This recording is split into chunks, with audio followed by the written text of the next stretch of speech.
certainly enjoyed fatherhood more than anything else I've ever done, and continue to enjoy it more than anything else I've ever done. When I had my first kid, I got an email from a friend of mine, and he said, "Welcome to the world of unavoidable reality." Because everything else you can sort of put off, but those you can't not be there if the kid's getting dropped off. You can't not be there if the diaper's wet. You just got to be there. And what I love about kids are they just want to have fun all day.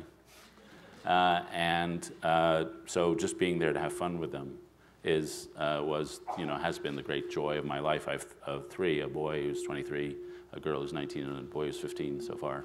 And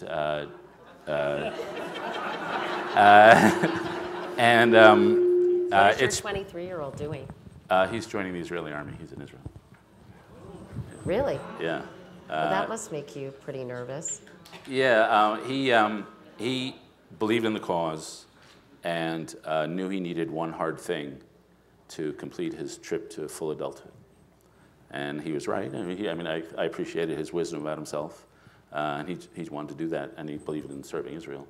And so he's over there doing that. Are you, about these three teenage boys? I interviewed Tony Blair about this, about that in Iraq yesterday, and I asked him. The news had just broken that these three teenage boys had been found murdered, and he said it was going to be catastrophic to the process over there. I mean, you must be pretty trepidatious yourself about. Yeah, it's funny. I've been in Israel many times during wars and intifadas and things, and the country it's a completely different country it's a small country, but the path from Jerusalem to Tel Aviv is culturally a century's gap.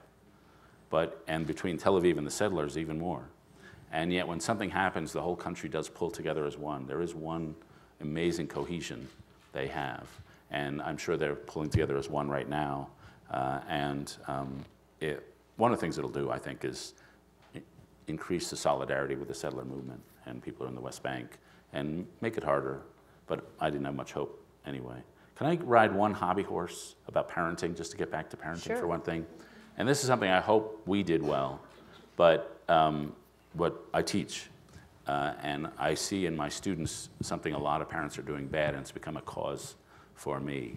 So a lot of parents, especially in basically our demographic, love their children passionately. They also desperately want their children to do really well in life, get into college, get great careers. And so these two forces collide to mean intense attention, intense effort, intense care and love for the child, but also intense anxiety about them not doing well, not getting to the right college, not getting the right job, and intense love and relief when they do something well.